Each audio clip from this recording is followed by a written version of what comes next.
दरवाजे पर बैठे बैठे परेशान रहेगा तब जीने का ढंग आएगा। पतोहिया सोचे कि कब मरेगा बुढ़ावा, तब सोचेगा वाह असली समय तो कचरा में बिता दिया।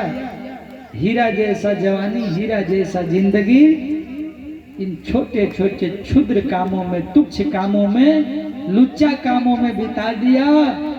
जो असली करना था वो तो किया नहीं। कहाँ गंवाया समय? बेटा बेटा करके, बेटा का धन कमाने में, बेटा को पैसा कमाने में। और कहाँ समय गंवाया? अपने इंद्रियों के सुख में, अपने भोगों में, वासना में और तमाम तरह के स्वार्थों में समय बिताया। कभी भी अपने कल्याण का बारे में नहीं सोचा। मैं कहाँ से आया हूँ, मैं कौन हूँ, हमें कहाँ जाना है, जिंदगी का मकसद क्या है, मैं जो 24 घंटा जी रहा हूँ कहाँ जी रहा हूँ, कैसे जी रहा हूँ, किस लिए जी रहा हूँ, कभी विचार भी नहीं किया शांति से। जब एक बार विचार कर लोगे सज्जनों तो मन में यही ख्याल आएगा ये तो असली घर नहीं है, ये तो असली घर कहीं और है, उस घर को खोजना है। वो घर कौन बताएगा? खोजने का सदगुरु, कोई ना कोई संत का, सदगुरु का चरण और आश्रय पकड़ोगे तो उसका आश्रय लेकर के भवसागर पार होगा। लेकिन दीक्षा ध्यान करोगे तब ना, खान पान सुधारोगे तब ना, बोली व्यवहार ठीक रखोगे तब ना। वहां तो ऊर्जा लगेगा, मेहनत लगेगा। कौन करे मेहनत? बढ़िया है, मजा में बीत रहा। हाँ, बदले में तो बहुत ऊर्जा लगता है, बहुत अपने विरोध जाना पड़ता है। जिसको भक्ति करना है, जिसको राम को पाना है, जो भी जानते हैं कि मैं भक्ति करता हूँ, उसका सबसे पहला जो नियम है, पहला सूत्र यह है, खुद के विरोध जाना। अपने विरोध में जो चल देगा जिस दिन, अपना मन को सुधार करके और अपने को जो अनुशासन में रखना सीख जाएगा, अपने जो मन दौड़ रहा है, भाग रहा है, जो खोज रहा है, उसको देना बंद कर देगा, उस दिन समझना कि कुछ भक्ति करना प्रारंभ किए हैं। जिस दिन अपने विरोध में चल दोगे, अपने वाला करते रहोगे, अपने वाला मानते रहोगे, ये बनावटी भक्ति है। तो 14 स्थान वाल्मीकि जी को, हमारे राम जी को वाल्मीकि जी ने बताया। पर शरीर रखना है भौतिक रूप से, तो ये कहाँ रहेगा? बोले चित्रकूट में वास करिए प्रभु। तो सिया लखन और राम जी चित्रकूट में वास किए, जहाँ श्री जटायु जी से भेंट भया। ऋषियों ने पहले से बना दिया है मड़ई, वहीं भगवान वास कर रहे। कभी कभी लक्ष्मण, राम, सिया अयोध्या को याद करते हैं, माताओं को याद करते हैं, भरत भैया को याद करते हैं, और रोज लक्ष्मण जी सेवा करते हैं। इस तरह से रोज समय बीतता है।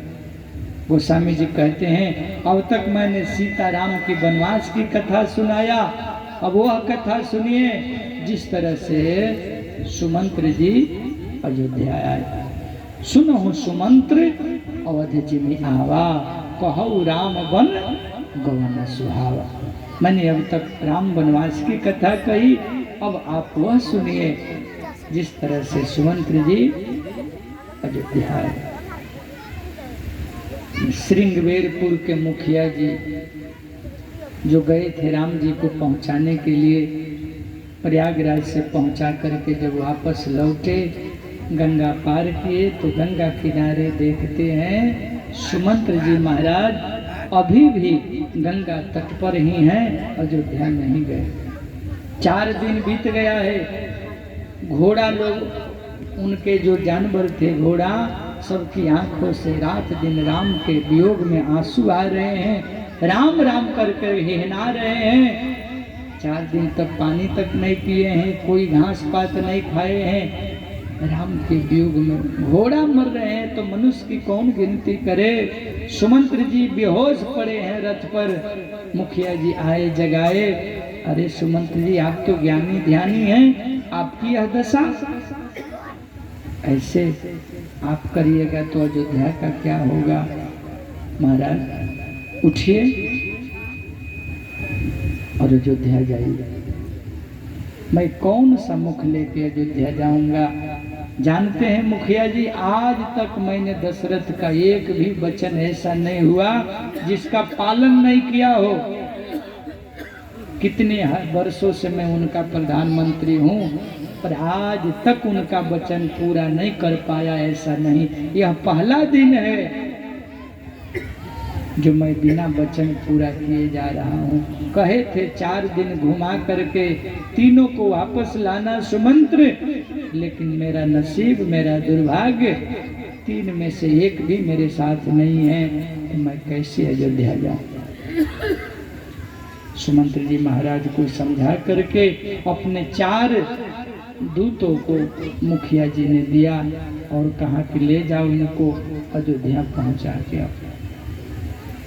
अयोध्या पहुंचाने के लिए 4 दूत, घोड़ा के आंखों पर पट्टी बांधना पड़ा।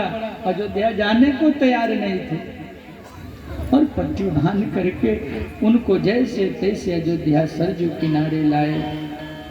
बोले दिन में मैं अयोध्या प्रवेश नहीं करूंगा। संध्या बेला हुआ और संध्या बेला में महाराज सुमंत्र जी पछता रहे हैं, पछतावा करते जा रहे हैं कि मैं कौन सा सुख का बात समझाने जा रहा हूँ दशरथ जी को, मैं क्या उनको कहूँगा। धीरे धीरे अंधेरा जैसे हुआ, रथ अयोध्या पहुंचा। रथ के पास कोई डर के मारे जा नहीं रहा। धीरे धीरे 4 सेवक गए, रथ का पर्दा उठाया, कोई नहीं आया है, रथ बिल्कुल खाली है। सुमंत्र जी को दिखाई नहीं पड़ रहा है। 2 लोगों ने उनका हाथ पकड़ा, बोले हमको किसी तरह से महाराज के महल में ले चलो, महाराज के पास हमको ले चलो। और माँ के कई के महल में ऐसे ही राम राम करते हुए महाराज पड़े हुए हैं। दूतों ने सुमंत्र जी को ले जा करके और दशरथ जी को सूचना दिया, महाराज अब तो जग जाइए, सचिव आए हुए हैं। सचिव आगमन सुनत सबु, विकल भयउर निवास। मनहु भयंकर लागत ही, मानहु प्रेत निवास। मानहु प्रेत निवास। देखि सचिव जय जीव कही, देखि सचिव जय जीव कही। कि 9 दंड प्रणाम, सुनत उठो व्याकुल नृपति।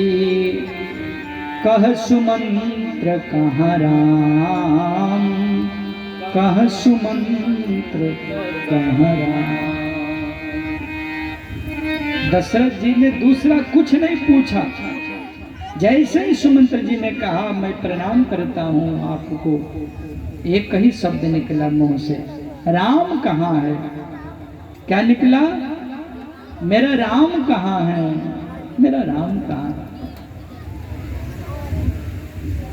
दौड़ करके अपने सुमंत्र को गले लगा लिए महाराज दशरथ और हृदय से हृदय मिला करके, तुम तो मेरा मित्र हो भैया, तुम तो हमारे सबसे नजदीकी व्यक्ति हो।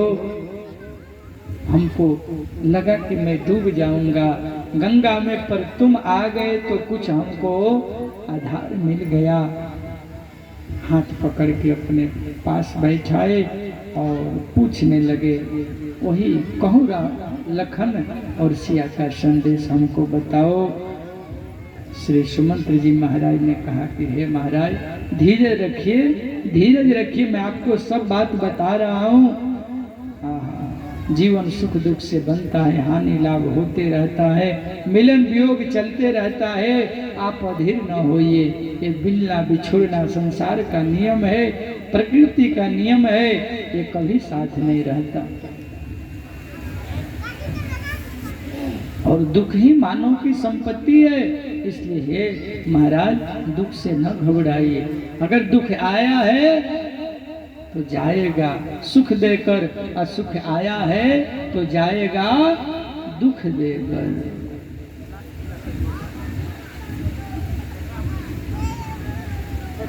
श्री सुमंत्र जी महाराज दशरथ जी को समझा रहे हैं और कह रहे हैं कि मेरी बातों को ध्यान से सुनिए। अब आपने जैसे जैसे हमको कहा था मैंने वैसे वैसे किया। हे महाराज, मैं आपसे सच कहता हूँ, आज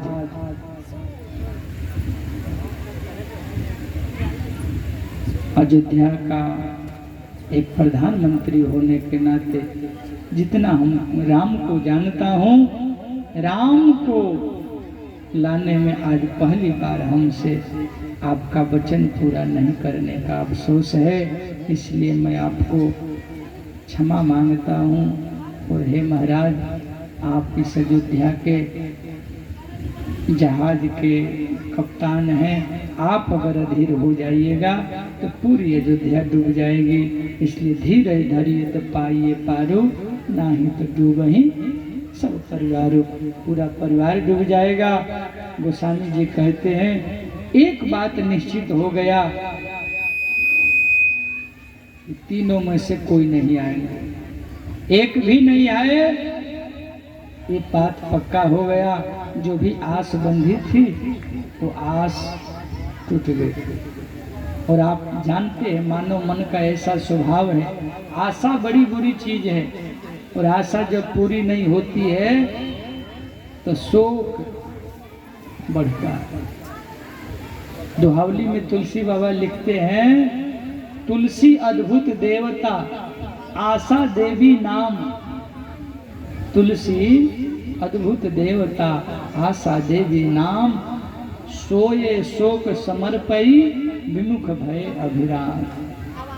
आशा जब पूरा नहीं होता है तो बड़ी दुख होता है। महाराज दशरथ ने कहा अब हमको हे कौशल्या इस पापिनी के कई के महल में नहीं रहना, अपने महल में ले चलो। सुमित्रा जी ने हाथ पकड़ा, माँ कौशल्या ने हाथ पकड़ा और दोनों को साथ लेकर के, सुमंत्र जी को साथ लेकर के माँ कौशल्या के महल में गए। और जाते जाते बोले कि हे सुमित्रा, हे कैकेयी, हे सुमंत्र जी, हे वशिष्ठ बाबा, एक बात निवेदन कर दूं, मेरा शरीर अब इस धरती पर नहीं रहेगा, लेकिन जाते जाते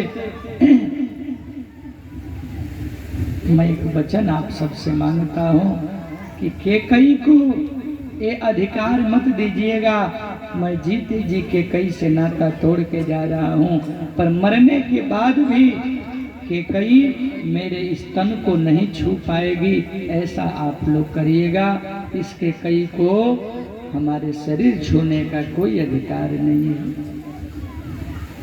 और कहते कहते महाराज की आंखों में आंसू आया, कंठ तक प्राण आ गया, शरीर बिल्कुल ठंडा पड़ गया, सब नस नाड़ियां बैठ गई और धीरे धीरे धीरे अंतिम समय आया।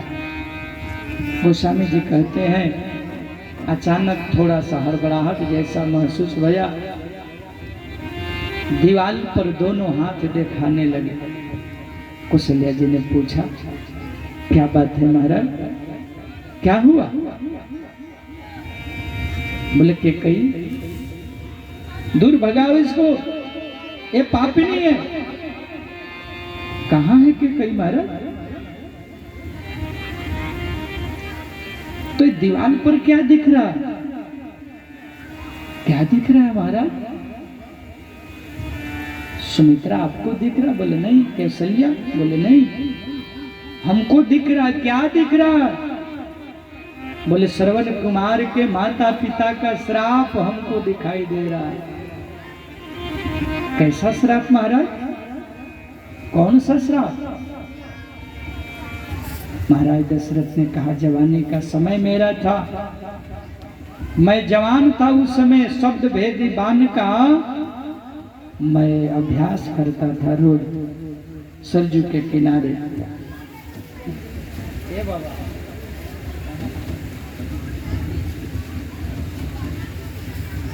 सरजू के किनारे रोज शब्द भेदी बाण का अभ्यास करता था। एक दिन की बात है, जैसे ही शब्द भेदी बाण में अभ्यास कर रहा था, अचानक किसी का जल पीने का आवाज हमको सुनाई पड़ा। हम सोचे कोई मृगा पानी पी रहा है। मैंने मंत्र के द्वारा बाण तो छोड़ दिया, लेकिन है कौशल्या, वह बाण जा करके किसी जानवर को न लग करके श्रवण कुमार को लग गया।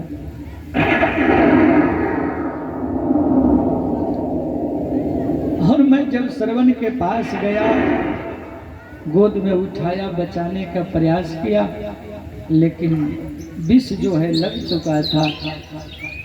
शरीर छोड़ते छोड़ते श्रवण कुमार जी ने कहा, मेरे अंधा अंधी दो माता पिता बगल में पेड़ पर रखे हुए हैं, तीर्थ कराने हम नगर में लेके आए थे, उनके आंधे का लकड़ी मैं ही एक सहारा था, आपने हमको भी समाप्त कर दिया। महाराज एक काम करिए, थोड़ा उनको जाके जल पिला दीजिए। मैं कमंडल में जल लेकर के श्रवण कुमार के माता पिता अंधा अंधी के पास गया, और जैसे ही गया दूर से ही इतने अंदाजा उनका सटीक था, पहचान गए मेरा बेटा नहीं है, ये मेरा बेटा श्रवण नहीं है। कौन हो तुम? ठहर जाओ, रुक जाओ। मैं ठहर गया। मेरा सुपुत्र श्रवण कुमार कहाँ है? जल्दी से बताओ, मेरा पुत्र कहाँ है? आप कौन हो? कहाँ से आए हो? क्या नाम है आपका? परिचय? मैंने कहा कि मैं अयोध्या का युवराज महाराज दशरथ बोल रहा हूँ, हमसे एक अनजाने में बहुत बड़ी भूल हो गई। भूल? कैसा भूल? मेरा बेटा कहाँ? हमें क्षमा करे, आप भी मेरे माता पिता के समान है। मैं आपके चरणों में माफी मांगने आया हूँ। अनजान में हमसे भूल हो गया कि हमसे शब्द भेदी बाण छूटा और आपके बेटा को बाण लग गया। अफसोस, मैं बचा नहीं पाया, मैं बचा नहीं पाया। जल पिलाने मैं आपको आया हूँ, ये जल ग्रहण करिए, चलिए मेरे महल में रहिएगा, मैं आपका जीवन भर सेवा करूंगा, कोई तकलीफ नहीं होगी दोनों का। मैं श्रवण कुमार से बढ़ के सेवा करूंगा, सब सुख सुविधा आपको दूंगा, मेरे घर चलिए आप दोनों। लेकिन सज्जनों, माताओं, पुत्र वियोग बहुत ही दुखदायी होता। पुत्र शोक में कई माताएं जीवन भर आधी हड्डी की हो जाती है, यहाँ तक कि मर जाती है बेटा बेटा करते करते। सुमंत जी को, कौशल्या जी को हमारे दशरथ जी सुना रहे हैं कि उस दिन उन अंधा अंधी का प्रेम और बेटा के प्रति मोह और मेरा पाप का प्रायश्चित करने का मैंने प्रयास किया, पर उनके मुंह से न चाहते हुए भी श्राप निकल गया। और दोनों ने कहा कि हे महाराज दशरथ, हे अयोध्यापति, आपने बहुत बुरा किया।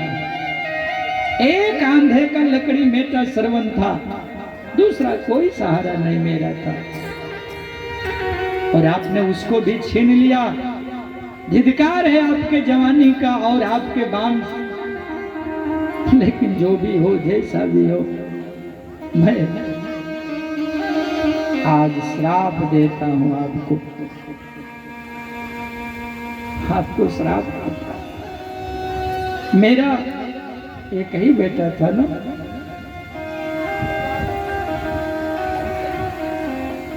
मेरा एक ही बेटा था,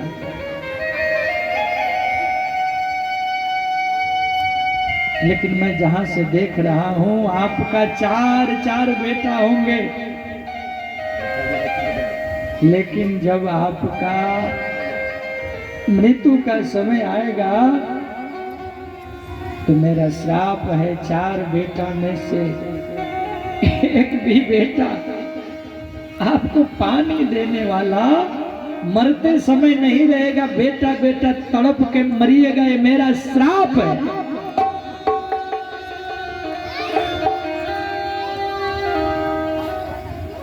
कौशल्या,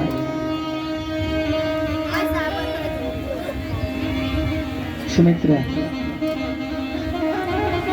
आज मैं वह दिन याद कर रहा हूं तो साफ दिखाई पड़ रहा है कि श्रवण कुमार के माता पिता का श्राप मेरे ऊपर लगा है।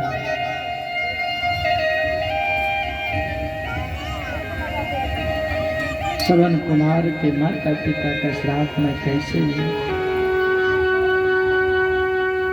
तापस अंध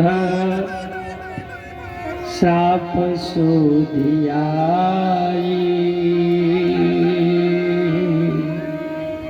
कौशल्या सब कथा सुनाई, कौशल्या सब कथा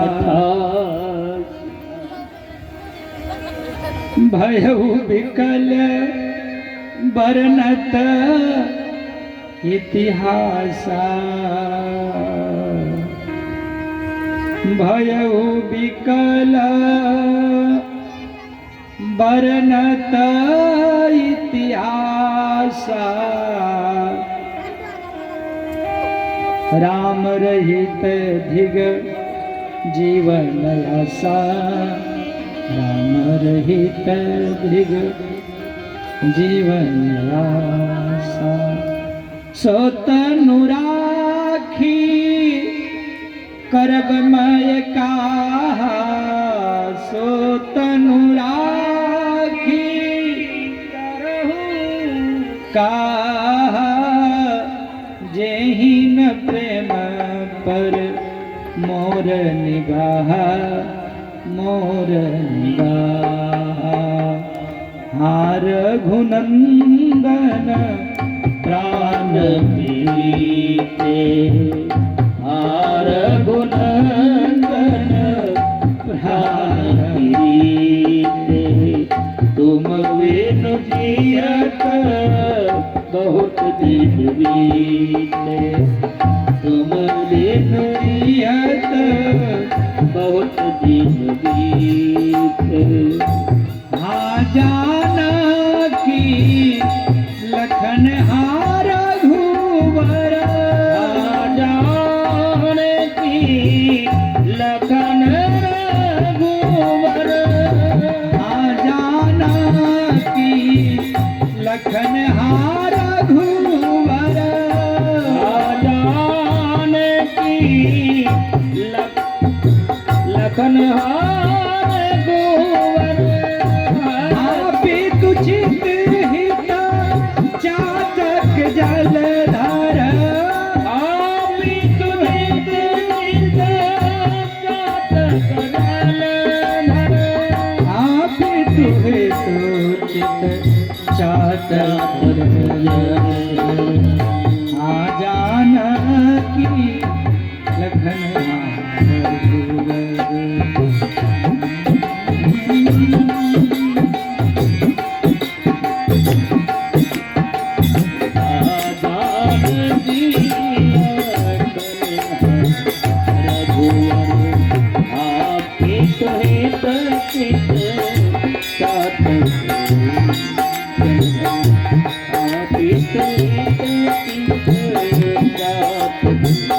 जल राम राम बोल करके 2 बार सुमित्रा, 2 बार कैकेयी, 2 बार हमारे कौशल्या जी को 2 बार राम राम बोले, 2 बार सुमंत्र जी के लिए, 2 बार कौशल्या जी, 6 बार राम राम का। धन्य है वह प्राणी जो जीते जीते राम को निहारा और मरते मरते भी राम मुंह से निकला। और यही तो जीवन का सार है कि अंतिम समय भी परमात्मा का नाम आ जाए, कल्याण हो जाता है। राम राम राम कहि राम, राम कहे राम, राम कहे राम, तन परिहरि रघुबर बिरहा, राहु गयहु सुरधाम, राहु गयहु सुरधाम।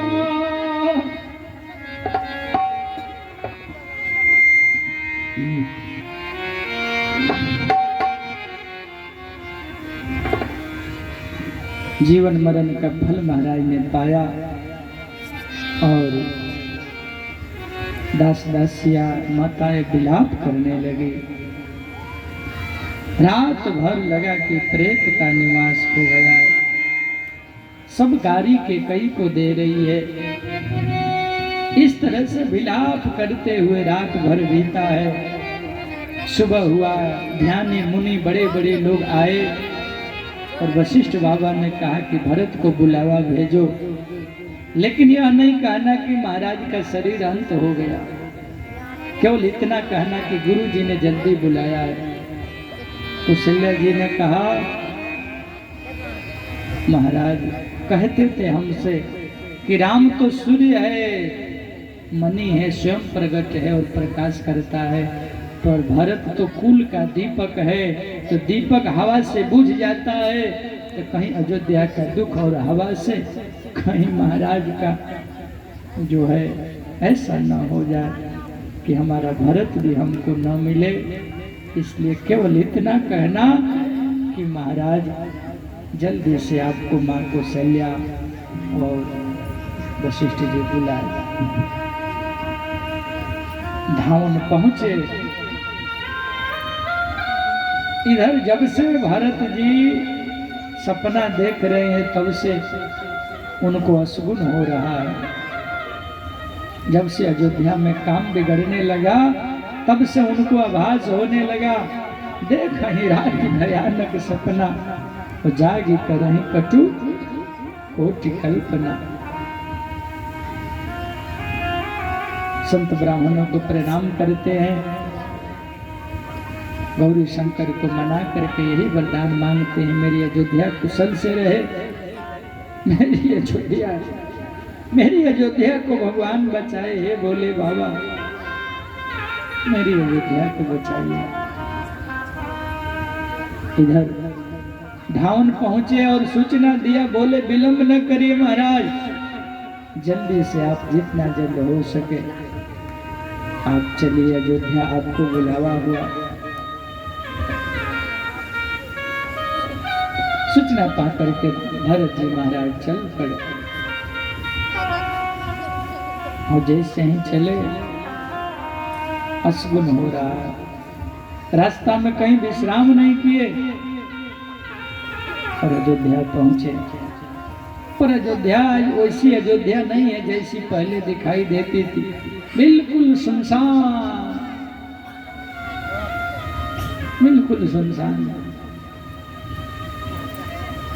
कोई किसी से बात नहीं कर रहा है, कोई किसी को देख नहीं रहा, शांत पड़ी हुई है अयोध्या। मेरी अयोध्या ऐसे कैसे हो गई? जिस अयोध्या में हमेशा खुशी का माहौल, वहां ऐसी दशा कैसे हुई?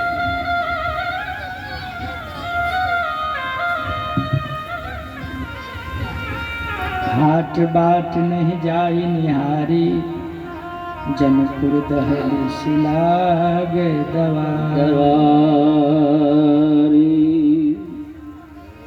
आवत सुत सुन के कई नंदनी, हरसी रघुर जल भरत जी ने सोचा जहाँ माँ के कई होगी वहाँ महाराज होंगे, वहाँ तीनों भैया होंगे, माँ पाए सब एक ही जगह मिल जाएंगे, इसलिए चले माँ के कई के महल में।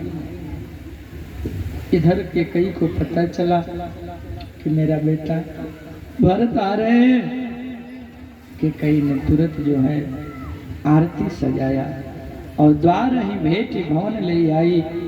आरती सजा करके हाथ पकड़ के भरत जी को महल में लाई। लेकिन भरत जी एक बार अपनी आंखों से देखे तो पूरा परिवार को दुखित देखा। लगता है पाला मार दिया है खेती को, और ये तो प्रसन्न है। पूछी कि मेरा नैहर का कुशल बताइए। भरत जी ने कहा आपका नैहर कुशल है, पर मेरा अयोध्या का कुशलता बताओ, अयोध्या में क्या हाल है।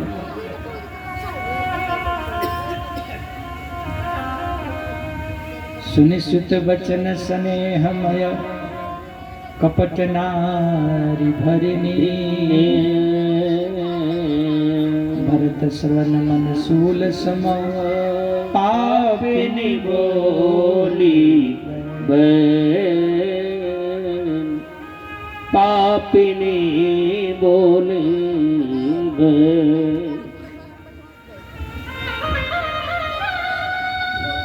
मैंने अब तक अयोध्या का अच्छा ही सोचा, मैं अच्छा सोचा, और मैं तो बात बना ही दी थी, लेकिन विधाता को अच्छा नहीं लगा, कुछ कुछ बात बिगाड़ दी। वो स्वामी जी कहते हैं देखो चतुराई से बात कर रही है कि हम तो बनाने वाली हूँ, बिगाड़ने वाले कौन? ब्रह्मा। हम लोग भी हमेशा यही कहते हैं अच्छा हो गया तो मैंने किया, जो भी अच्छा हुआ मैंने किया, अब बिगड़ गया तो भगवान को मंजूर नहीं। क्या बनाई हो? बोले मंथरा सहायता की है बेचारी। भरत जी बोले बेचारी कब से बन गई मंथरा? का बिगड़ गया था अयोध्या में जो तुम दोनों ने मिल के बना दिया, अब बनाने वाली कब से हो गई तुम लोग? तात बात में सकल सवारी, भाई मंथरा सहाय बिचारी। बनाया क्या? बोले हमने तो बनाया, बिगाड़ा किसने? ब्रह्मा। क्या बिगाड़ा? कछुक काज विधि बीच बिगाड़ो, भूपति सुरपति पुर पगधार। ब्रह्मा ने यह बिगाड़ा कि महाराज दशरथ इस अयोध्या को छोड़ के सुधाम पधार गए, सुधाम पधार गए। सुन करके महाराज का शरीर पूरा हो गया। भरत जी पछाड़ खा करके धरती पर गिर गए, और गिर करके बस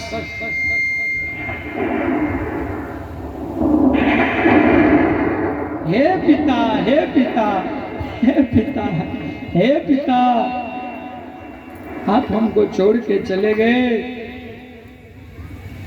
अगर जाना ही था तो राम जी के चरणों में, उनके हाथ में हमको सौंप के जाते।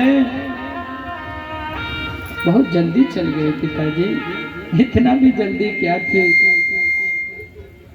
फिर धीरे से उठे और उठ करके बोले कहो कि तुम मरण है, तुम महतारी, हे माता जाने का कारण बताओ, क्यों गए भी तो क्यों गए?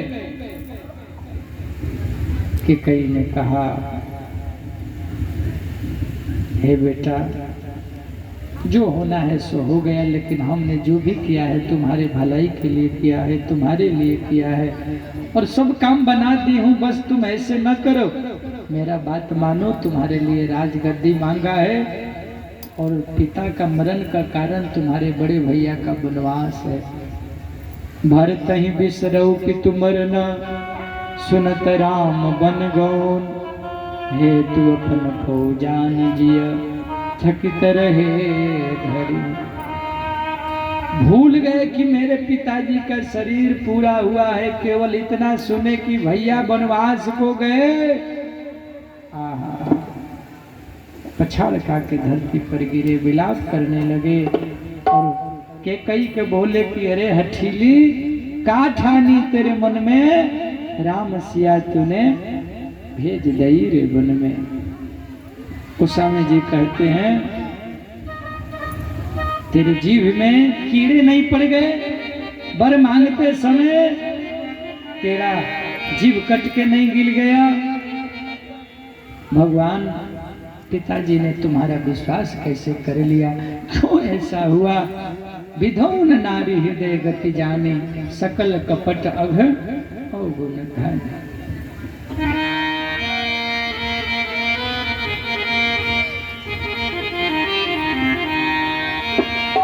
ओ मैया तेने काठानी मन में, राम सिया भेज दई रे वन में। ओ मैया तेने काठानी मन में, भेज दई रे वन में। ओ मैया तेरी आठानी मन में, भेज दई रे वन में। ओ हठीली तेरी आठानी मन में, भेज दई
मरैया सिया सुकमारी सब तो भैया सिया सुकमारी सब तो भैया काहू कष्टी करी इज्जत होइए काहू कष्टी करी इज्जत होइए तीनों महरन में राम सिया भेज दई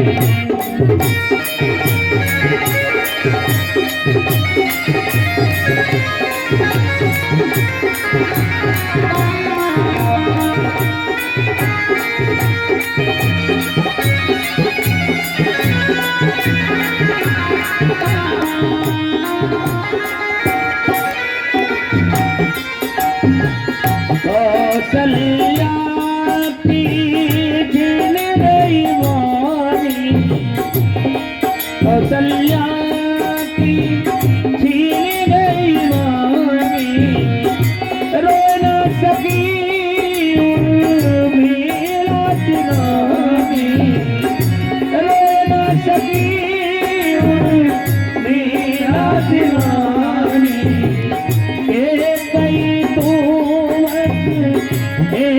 कहीं रानी कहीं तू बस कहीं रानी रह गई महल में राम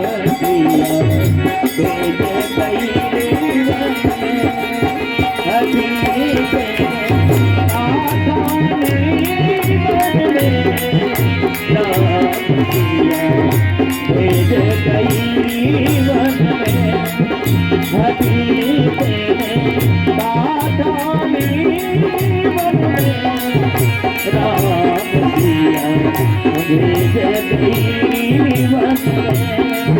तो मैया तेरे काखानी मन में राम सिया भेज गई राम सिया भेज गई मन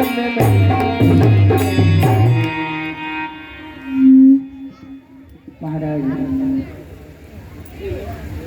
दशरथ के शरीर पूरा होने के बाद जो मन की वेदना है वो हमारे श्री भरत जी ने अपने माता को आज से यह कहना प्रारंभ किया कि तेरा और आपका नाता जो था वो अब यहाँ से नहीं रहेगा। आज से यह भरत जीवन में कभी भी कैकेयी को माँ नहीं कहेगा, माँ नहीं कहेगा। इससे बड़ा सजा क्या है कि किसी का बेटा जीते जी माँ कहना छोड़ दे। सोचिए उस माँ पर क्या बीतेगी। और भरत जी ने कहा कि मेरी अपनी माँ तो कौशल्या माँ है, इसलिए हे शत्रुघ्न चलो कौशल्या के पास। और गए तो कौशल्या जी धरती पर पड़ी हुई है, लगता है किसी गाय का बछड़ा खो गया हो। वो बछड़ा जैसे व्याकुल होता है वैसे व्याकुल मैया को देखे, दौड़ के मैया के चरणों में प्रणाम किया। मैया ने उठा करके हमारे भरत भैया को गले से लगा लिया। मेरा बेटा भरत आ गया, अब सब संभाल लेगा, मेरा बेटा भरत आ गया। माँ ने गले से लगाया बेटा को और रोते हुए माँ ने कहा कि अरे कैकेयी पापनी, तुमने मेरा बिगाड़ कर भी क्या बिगाड़ के कर गई। आंख हो तो देख लो, मेरी फिर से गोदी भर गई, मेरी फिर से गोदी भर गई। तुम्हारा बेटा आज मेरे गोद में बैठा है, हाथ ये प्रेम की बात है, सत्य की बात है। जो सच्चाई के साथ होता है तो रिश्ता से भी ऊपर उठ करके सच के साथ खड़ा होता है। आज मंथरा को शत्रुघ्न जी ने थोड़ा सा सजा दिया है, भरत जी ने छोड़ा दिया, और भरत जी ने अपने दिल की वेदना कौशल्या जी से समझाया। अगर मेरा थोड़ा भी मन होगा राम भैया और माता को वनवास देने में, तो जो भूतों को पूजने को गति होता है वो गति हमको मिले। जो गुरु को वध करने से जो पाप लगता है वो पाप हमको लगे। अगर मैं अपने माँ को या राम भैया के वनवास में थोड़ा भी मत हो तो हे मैया, जो बाल हत्यारा को पाप लगता है वो पाप हमको लगे, और जो सन्यासी अपना धर्म छोड़ के विरक्त जीवन छोड़ करके गृहस्थी में आ जाता है, जो पाप उसको लगता है वो पाप हमको लगे। अगर थोड़ा भी मत हो भैया को वनवास देने। माँ कौशल्या ने हाथ रख लिया भैया के मुंह पर। नहीं भरत, भरत तुम्हारे जैसा दुनिया में कोई हो ही नहीं सकता है। भरत तो भरत ही है, भरत के जैसा आपकी उपमा कोई दिया ना जा सकता है। ऐसा न बोलो बेटा, ऐसा न बोलो बेटा। और बोल करके माँ अपने बेटा भरत को गले लगाती है। सुबह होता है और सुबह सब लोग इकट्ठा होते हैं। भरत जी का समाज भरत जी के साथ दाह क्रिया करता है महाराज का, और सब कुछ करने के बाद एक एक विधि लाख लाख बार हमारे भरत जी करते हैं। श्राद्ध कर्म करने के बाद, दाह संस्कार आदि करने के बाद, संत ब्राह्मणों को दान देने के बाद शोक सभा बैठाई जाती है और शोक संदेश दिया जाता है। और भरत जी के सामने माँ कौशल्या और वशिष्ठ जी ने राज्य ग्रहण करने का प्रस्ताव दिया। तो हमारे भरत भैया ने कहा कि जो जिस स्थान में बैठने लायक है उसको वहाँ बैठाना चाहिए। ये गादी भरत भैया का है। और जो पहला वरदान था मेरा राज्य ग्रहण करना, तो पहला वरदान पूरा होना चाहिए था। जब पहला वरदान ही पूरा नहीं हुआ तो दूसरा वरदान में भैया वनवास क्यों चले गए। मैं आप सबसे कहता हूँ कि हम इस गादी को पकड़ूंगा, बैठूंगा तो धरती रसातल को चली जाएगी। मेरे दिल की वेदना अगर समझना चाहते हैं तो ये कही आके यही मनमाही, प्रातः काल चलियो प्रभु पाही। बस एक ही निवेदन है कि सुबह होते ही भैया के पास चला जाए, ढूंढा जाए और उनका राज का उनके चरणों में समर्पित करने के लिए मैं जाऊंगा।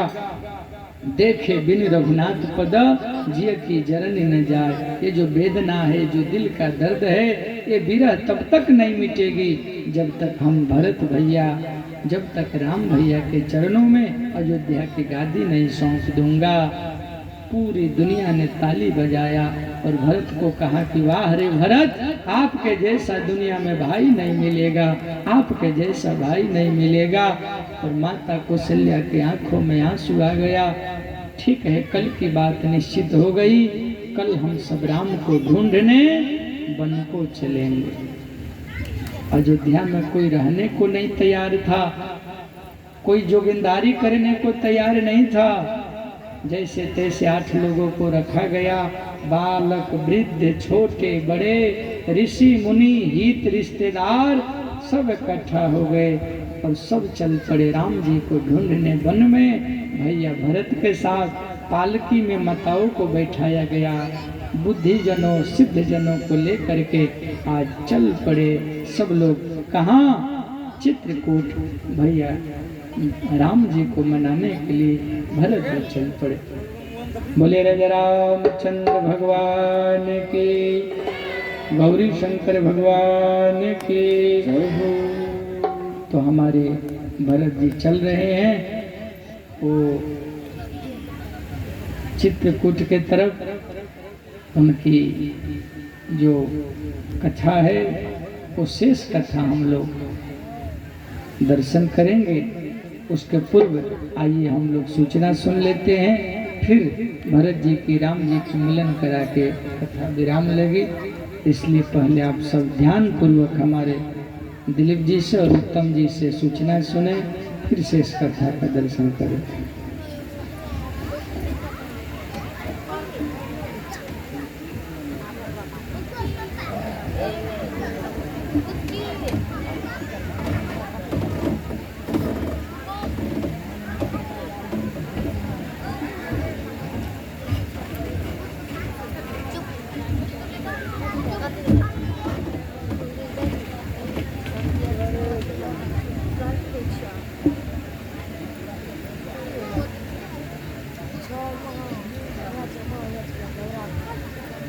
सादर जय श्री राम। यह जो कथा चल रही है, यह आप सबके ही सहयोग से चल रही है और आपके ही सहयोग से संपन्न होगी, सफलता की ओर जाएगी।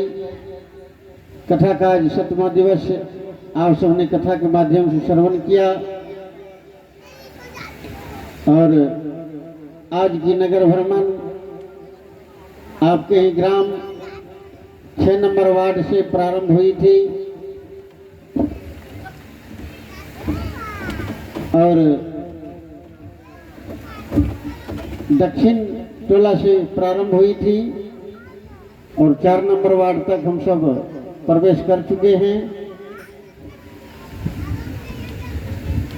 और आज के नगर भ्रमण में यहाँ के ग्रामीणों ने भरपूर सहयोग दिया है। हमारे